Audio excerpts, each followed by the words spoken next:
Phone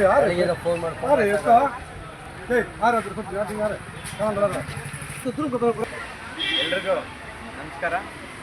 ಏನಿವತ್ತು ನಮ್ಮ ಸಂವಿಧಾನ ಶಿಲ್ಪಿ ಮಾನವತಾವಾದಿ ಡಾಕ್ಟರ್ BR ಅಂಬೇಡ್ಕರ್ ಅವರ ಜನ್ಮದಿನಾಚರಣೆ, ಅವರ ಜಯಂತಿ ಇವತ್ತು ವಿಶ್ವದಾದ್ಯಂತ, ದೇಶಾದ್ಯಂತ, ನಾಡಿನಾದ್ಯಂತ ನಡೀತಾ ಇದೆ. ಒಂದು ಹಬ್ಬದ ರೀತಿಯಲ್ಲಿ ನಡೀತಾ ಇದೆ.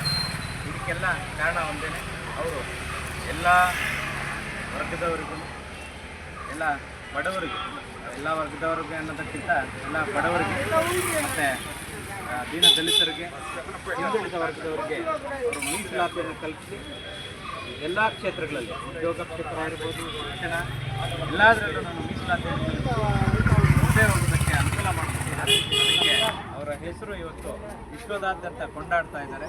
ಇವತ್ತು ಇಲ್ಲಿ ನಮ್ಮ ಮುಳಬಾಗಿಲು ತಾಲೂಕಿನಲ್ಲಿ ನಮ್ಮ ಪ್ರಭಾತ್ ಮತ್ತು ಶಂಕರಣ್ಣ ಅವರ ಆಟೋ ಸ್ಟ್ಯಾಂಡ್, ಅಪ್ಪಿ ಆಟೋ ಸ್ಟ್ಯಾಂಡಲ್ಲಿ ಒಂದು ಡಾಕ್ಟರ್ ಬಾಬಾ ಸಾಹೇಬ್ ಅಂಬೇಡ್ಕರ್ ಅವರ ಜನ್ಮದಿನಾಚರಣೆಯನ್ನು ಆಚರಣೆ ಮಾಡ್ತಾ ಇದ್ದೀವಿ. ಏನು ಅಂದರೆ, ಈ ಒಂದು ದಿನಾಚರಣೆ ಪ್ರಯುಕ್ತ ಅವ್ರ ಸಂದೇಶ ಏನಂದರೆ, ಎಲ್ಲ ತಮ್ಮ ಸಾಧನೆಗಳು ಏನು ಮಾಡಿದ್ದಾರೆ ಮತ್ತು ಏನಕ್ಕೋಸ್ಕರ ಅವರು ಇಷ್ಟು ಕಷ್ಟಪಟ್ಟಿದ್ದಾರೆ ಅದನ್ನೆಲ್ಲ ಅನುಸರಿಸಿಕೊಂಡು ಅವರ ಧ್ಯೇಯೋದ್ದೇಶಗಳು ಏನಕ್ಕೋಸ್ಕರ ಇಷ್ಟೆಲ್ಲ ಕಷ್ಟಪಟ್ಟು ಮಾಡಿದ್ದಾರೆ ಅದನ್ನು ತಿಳ್ಕೊಂಡು ನಾವೇನು ಈಗ ಅವರು ನಮ್ಗೆ ಅನುಕೂಲ ಮಾಡಿಕೊಟ್ಟಿದ್ದಾರೆ, ಏನು ಮೀಸಲಾತಿಯನ್ನು ಕಲ್ಪಿಸಿಕೊಟ್ಟಿದ್ದಾರೆ ಅದನ್ನು ಉಪಯೋಗ ಮಾಡಿಕೊಂಡು ನಮ್ಮ ದೇಶಕ್ಕೆ, ನಮ್ಮ ನಾಡಿಗೆ ಒಳ್ಳೆಯ ಹೆಸರನ್ನು ತರೋದಕ್ಕೆ ಪ್ರಯತ್ನ ಮಾಡಬೇಕು ಅಂತ ಹೇಳ್ತಾ, ಈಗೇನು ಇಲ್ಲೆಲ್ಲ ಸೇರಿ ಅವರ ಒಂದು ಜನ್ಮ ದಿನಾಚರಣೆ ಅಂಗವಾಗಿ ಎಲ್ಲ ಆಟೋ ಘಟಕದ ಎಲ್ಲರೂ, ಇಲ್ಲಿ ಇರುವಂಥ ನಮ್ಮ ಅರ್ಬಾಜ್ ಇರ್ಬೋದು, ನಮ್ಮ ಅಂಕಮ್ಮನನ್ನ, ನಮ್ಮ ಇಮ್ರಾನ್, ನಾಗರಾಜನ್ನ, ಎಲ್ಲರೂ ಎಲ್ಲ ಹಿರಿಯರು ಆಟೋ ಎಲ್ಲ ಪದಾಧಿಕಾರಿಗಳು ಸೇರಿ ದಯವಿಟ್ಟು ಎಲ್ಲ ಈಗ ಏನು ನಿಮ್ಮ ಮಕ್ಕಳು, ಈಗ ನೀವು ಕಷ್ಟಪಡ್ತಾ ಇದ್ದೀರಾ, ನಾವು ಅವರು ಕೊಟ್ಟಿರೋ ಅಂಥ ನೆರವಿನಲ್ಲಿ ಬೇರೆ ಮಕ್ಕಳನ್ನ ಒಳ್ಳೆ ಶಿಕ್ಷಣ ಕೊಟ್ಟು, ನೀವೇನೀಗ ಕಷ್ಟಪಡ್ತಾ ಇದ್ದೀರಾ, ಈ ಒಂದು ದಾರಿ ಬೇಡ ಅವ್ರಿಗೆ, ಅವರು ಒಳ್ಳೆ ಶಿಕ್ಷಣಕ್ಕೆ ಹೋಗಲಿ, ಅವ್ರು ಒಳ್ಳೆ ಶಿಕ್ಷಣ ಕೊಡಿ, ಒಳ್ಳೆ ವಿದ್ಯಾಭಿವೃದ್ಧಿ. ಅವರೇನೀಗ ಶಿಕ್ಷಣದ ಮಹತ್ವವನ್ನು ತಿಳಿಸ್ಕೊಟ್ಟಿದ್ದಾರೆ. ಈಗ ನಾವೆಲ್ಲನೂ ಏನು ಒಂದು ಡಿಗ್ರಿ ಒಂದು ಏನೋ ಮಾಡೋದಕ್ಕೆ ಇದು ಮಾಡಿದ್ರೆ ಅವರು 32 ಡಿಗ್ರಿಗಳನ್ನು ಅಂತ ಒಂದು ಅವರ ಒಂದು ಆಶ್ವಾಸನೆಗಳು, ಅವರ ದೇಶಕ್ಕೆ ಏನಿದೆ ಅದನ್ನು ಮುಂದುವರಿಸ್ತೀರ ಅಂತ ಹೇಳ್ತಾ, ನಮಗೆಲ್ಲರಿಗೂ ಮತ್ತೊಮ್ಮೆ BR ಅಂಬೇಡ್ಕರ್ ಅವರ ಜನ್ಮದಿನಾಚರಣೆ ಪ್ರಯುಕ್ತ ಅವರಿಗೆ ಮುಗಿಸ್ತಾ ಇದ್ದೀನಿ. ಜೈ ಹಿಂದ್, ಜೈ ಕರ್ನಾಟಕ. ಹರೀಶ್ ಗೌಡ್ರಿಗೆ ಜೈ. ಕರ್ನಾಟಕ ರಕ್ಷಣಾ ವೇದಿಕೆ ತಾಲೂಕು ಅಧ್ಯಕ್ಷರಾದ ಹರೀಶ್ ಗೌಡ್ರಿಗೆ ಜೈ. ಬೋಲೆ ಮತ್ತಿನ್ ಅವ್ರಿಗೆ ಜೈ, JB ಅವ್ರಿಗೆ ಜೈ, ಜೈ ಭೀಮ್, ಜೈ ಭೀಮ್.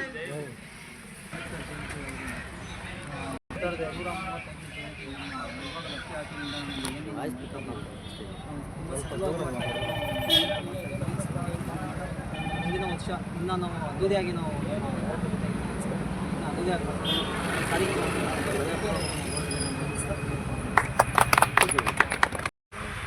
135ನೇ ಅಂಬೇಡ್ಕರ್ ಜಯಂತಿಯನ್ನು ನಮ್ಮ ಬೆಸ್ಕಾಂ ಮತ್ತು ಗೇಮ್ಸಲ್ ಇಲಾಖೆಯಿಂದ ವಿಜೃಂಭಣೆಯಾಗಿ ಆಚರಣೆ ಮಾಡ್ತಾ ಇದ್ದೀವಿ. ಅದೇ ರೀತಿ ಸಭೆಗೆ ಆಗಮಿಸಿದಂಥ ನಮ್ಮ ಸ್ವಾಮಿ ಸರ್ಗೂ ಮತ್ತು AW ಸರ್ ಆದ ರಾಮೇಶ್ ಸರ್ಗೂ ಮತ್ತು ನಮ್ಮ ಕೇಂದ್ರ ಕಾರ್ಯ ಸಮಿತಿಯಾದ ರಾಮಚಂದ್ರ ಸರ್ಗೂ ಮತ್ತು ನಮ್ಮ PN ನಾರಾಯಣಸ್ವಾಮಿ ಸರ್ಗೂ ಮತ್ತು ನಮ್ಮ ಕಾರ್ಯದರ್ಶಿಗಳಾದ ನಾರಾಯಣಸ್ವಾಮಿ ಅವ್ರಿಗೂ ಮತ್ತು ಶ್ರೀನಿವಾಸ್ ಸರ್ಗೂ, ವೇದಿಕೆ ಮುಂದಿದ್ದಂಥ ಎಲ್ಲ ಶಾಖಾಧಿಕಾರಿಗಳಿಗೂ, ಸಹಾಯಕ ಇಂಜಿನಿಯರ್ಗೂ, ನೌಕರರಿಗೂ, ಜೀವಿಗಳಿಗೂ, ಗುತ್ತಿಗೆದಾರರಿಗೂ ಅಭಿನಂದಿಸುತ್ತಾ, ಎಲ್ಲ ಹೇಳಿದ್ದಾರೆ. ನಮ್ಮ ಶ್ರೀನಿವಾಸ ರೆಡ್ಡಿ ಸರ್ ಆಗಲಿ, ಸೌಮ್ಯ ಸರ್ ಆಗಲಿ, ಅಂಬೇಡ್ಕರ್ ಅವರು ಏನೇನು ಕಷ್ಟಪಟ್ಟಿದ್ದಾರೆ, ಏನು ಇದು ಮಾಡಿದ್ದಾರೆ ಅಂತ, ಅವರು ನಮ್ಮ ದೇಶದ ಒಂದು ಪುಣ್ಯ, ನಮ್ಮ ದೇಶಕ್ಕೆ ಸಿಕ್ಕಿದಂಥ ನಮ್ಮ ಮಹಾನಾಯಕ. ಇವತ್ತು 198 ದೇಶಗಳಲ್ಲಿ ಆಚರಣೆ ಮಾಡ್ತಾರೆ ಅವರ ಜಯಂತಿ ಅಂದರೆ ಲೆಕ್ಕ ಕೊಡಿ. ಯಾವ ಥರ ಅವ್ರು ಕಷ್ಟಪಟ್ಟು ವರ್ಗಗಳಿಗೆ ಎಷ್ಟು ಅವರು ಇದು ತಂದುಕೊಟ್ಟಿದ್ದಾರೆ ಅಂದರೆ, ಅವರು ಇಡೀ ಪ್ರಪಂಚದಲ್ಲಿ ಅಂತ ಮಹಾನ್ ವ್ಯಕ್ತಿ ಪಡೆದಿರಬೇಕಂತ ನಾವು ಪುಣ್ಯ ಮಾಡಿರಬೇಕು. ಅದೇ ರೀತಿ ಅವರ ಆದರ್ಶಗಳನ್ನು ನಾವು ಮೈಗೂಡಿಸ್ಕೊಂಡು ಹೋಗ್ಬೇಕಂತ ಇಡೀ ನಮ್ಮ ಎಲ್ಲ ನೌಕರರಲ್ಲಿ ಮತ್ತು ಎಲ್ಲ ನೌಕರರಲ್ಲಿ, ನಮ್ಮ ಬಂಧು ಬಳಗದಲ್ಲಿ ಮಾಡಬೇಕಂತ ನಾನು 2 ಮಾತನ್ನು ಹೇಳಕ್ಕೆ ಇಷ್ಟಪಡಿಸ್ತೀನಿ. ಮೊದಲನೆಯದಾಗಿ ಎಲ್ಲರಿಗೂ ಡಾಕ್ಟರ್ BR ಅಂಬೇಡ್ಕರ್ ಅವರ 135ನೇ ಜಯಂತ್ಯೋತ್ಸವದ ಶುಭಾಶಯಗಳು. ಈ ಒಂದು ಕಾರ್ಯಕ್ರಮವನ್ನು ಇಷ್ಟೊಂದು ಅದ್ದೂರಿಯಾಗಿ ಮಾಡಲು ನಿಮ್ಮೆಲ್ಲರ ಒಂದು ಸಹಕಾರ ತುಂಬ ಮುಖ್ಯವಾಗಿದೆ. ಅದೇ ರೀತಿ ಸಹಕಾರ ಕೊಟ್ಟಿದ್ದೀರಾ, ಎಲ್ಲರಿಗೂ ಧನ್ಯವಾದಗಳು.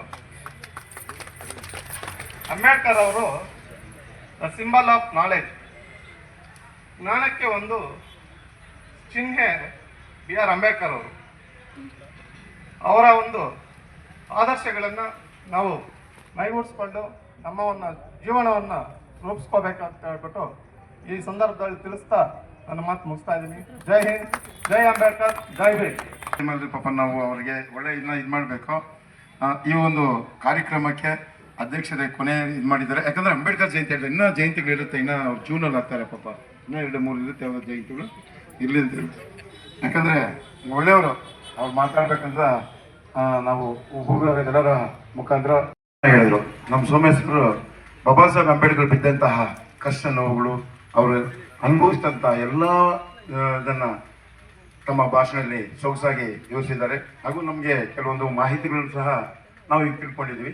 ಅವರಿಗೆ ನಮ್ಮ ಎಲ್ಲ ನೌಕರರ ಪರವಾಗಿ ಧನ್ಯವಾದಗಳನ್ನು ಅರ್ಪಿಸ್ತಾ ಇದ್ವಿ. ಅದೇ ರೀತಿಯಾಗಿ ಈಗ ನಮ್ಮ ಕೇಂದ್ರಕಾರಿ ಸಮಿತಿ ಸದಸ್ಯರಂತ ರಾಮಚಂದ್ರಪ್ಪ ಅವರು ನಿಮ್ಮನ್ನು ಉದ್ದೇಶಿಸಿ 2 ಮಾತನಾಡ್ತಾ ಇದ್ದಾರೆ.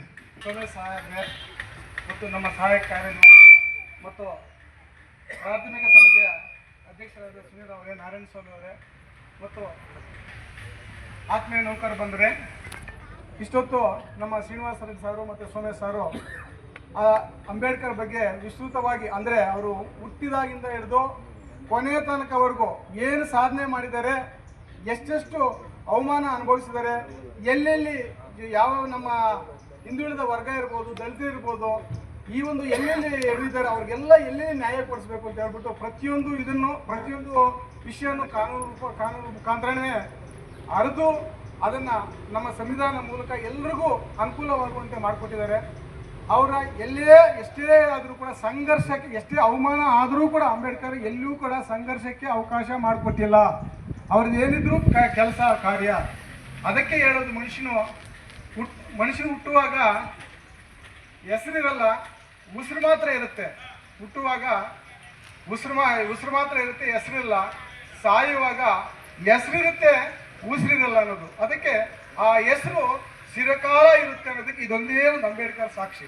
ಆತ್ಮೀಯ ನೌಕರ ಬಂದರೆ ಮಾನವೀಯತೆಯನ್ನು ಬಿಟ್ಟು ಅಂಬೇಡ್ಕರ್ ಎಲ್ಲೂ ಒಂದು ಕಡೆ ಕೂಡ ಬೇರೆ ಕಡೆ வாழ்ದವರಲ್ಲ.